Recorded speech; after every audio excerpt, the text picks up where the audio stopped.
of Tourism, my very dear friends from the Ministry of Culture who are all here, my friends from the Egyptian Tourism who are all here, the distinguished members of the media to whom I can only urge a little bit of self-restraint today.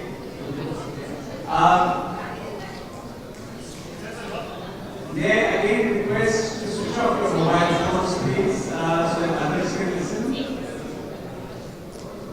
Thank you. One last time, we have interpretation available. If you need headsets, they are available. Thank you all for being here for this momentous occasion, the launch of the third edition of the India by the Nile Cultural Festival. We started this program 2 years back with the mission that we really wanted to make an impact on the Egyptian cultural scene in a way that connects India with Egypt, in a way that builds relationships and collaborations, in a way that culture is not simply about delivering a great performance, getting some applause, and leaving. It's about building relationships that will endure, connections that will endure long after the artists have left. That is what we have tried to do over the last 2 years. And the third year is going to be a particularly special one. In the little audiovisual that you saw, some of the events are predictable. We know that our friends in Egypt love Bollywood music and dance. We saw that firsthand in a workshop yesterday at the Milan Theatre. Your Excellency, where more than 1,000 young people showed up for Bollywood dance workshop. We see it in the thousands of people trying to get close to Mr. Bachchan as he walks around. But for us, the festival is also going beyond Indian cinema, beyond Bollywood.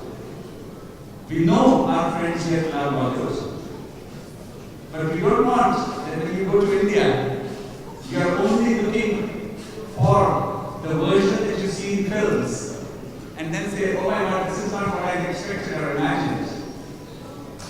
India is a land of immense diversity.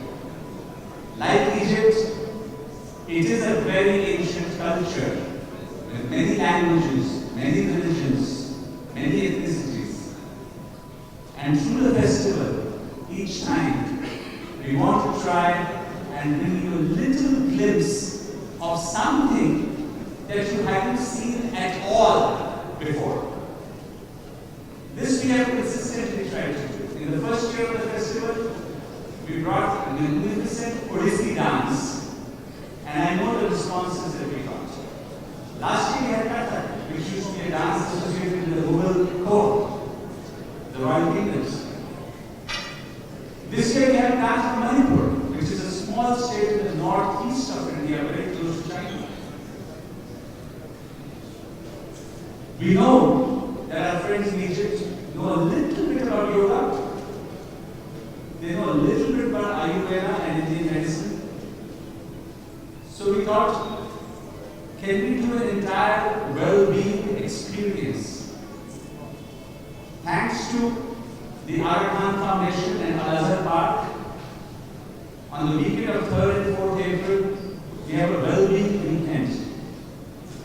Soothing music, meditation, yoga by experts who have come from India, some consultations of Ayurveda, and finally, a sharing of experience, which is so crucial to this festival. Sharing how India, as an ancient civilization like Egypt, is trying to preserve and promote its ancient traditional knowledge, lest we lose it. Yoga has been called India's gift to the world. We want to make sure that it's shared around the world. With my friends in the Ministry of Culture in particular, we had some fascinating conversations about handicrafts. But Mohammed Usada is here, and we started this conversation and with the Minister of Culture that how is it that India has a multi-billion-dollar handicrafts industry? We export billions of dollars worth of handicrafts.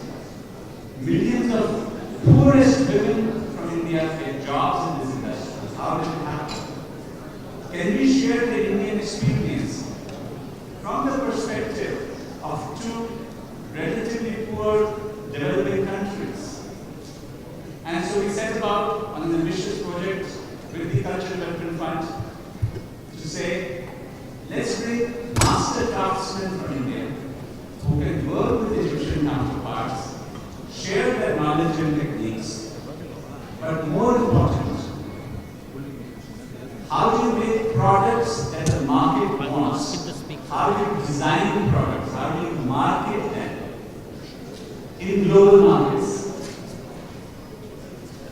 We know that the Egyptian craftspersons are extremely skilled, but can we do something differently? So we're getting Dr. Leila Tayarji, who's a globally recognized expert who has spent last 40 years of her life in promoting handicrafts, to do a very special event at the Fustat, which is the most appropriate place to do this, to discuss the craft of marketing.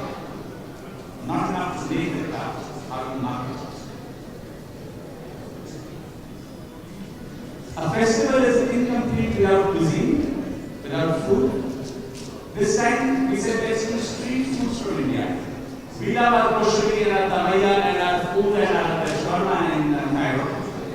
But how about bringing some Indian equivalents of the street foods? So we have three wonderful chefs coming from India. They will be serving Indian snacks at the Opera House, at Al-Azhar Park, and River Edge. Music is crucial to the festival. And so we have Ola, a wonderful music group which is coming. To our friends in the Ministry of Culture, they said this year the festival must have a special focus on the Suez Canal area. It is important for Egypt. And we said, of course, and so we have both the music and the dance groups going to Orsay and to Spidea, and will be performing at the cultural palaces in both those cities. And I want to say thank you to Teamwork, to enabling us, and to our cultural center for making this happen.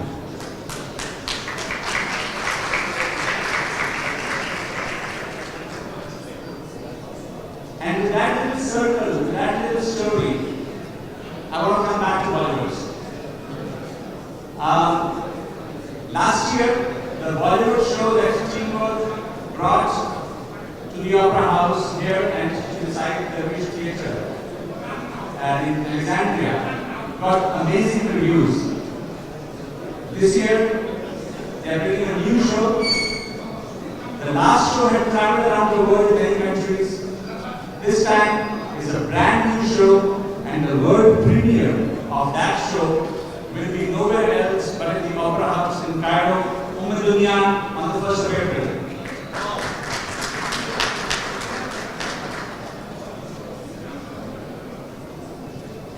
One last word. We talk about the importance of culture in connecting people, but the conversation that I've had with the Egyptian Tourism Authority, His Excellency the Minister of Tourism, is how do you use culture to promote tourism? And this is an important message of this festival. We as Indians, we as friends of Egypt, recognize the crucial importance of tourism to the Egyptian economy. We know that India is a country that is now sending out millions and millions of tourists. Many of them would want to come to Egypt if they had the right message. And through the festival, through the presence of Indian journalists who have come especially to cover this festival, and through the presence of none other than Mr. Amitabh Bachchan at the premises itself, we hope that we can join hands with the Ministry of Tourism to send out a very strong and very positive message that yes, of course, there are occasional problems. Every country has those. We in India have those. But that doesn't mean that Egypt is unsafe for tourists to visit. It's a country that is stable, it's a country that is safe.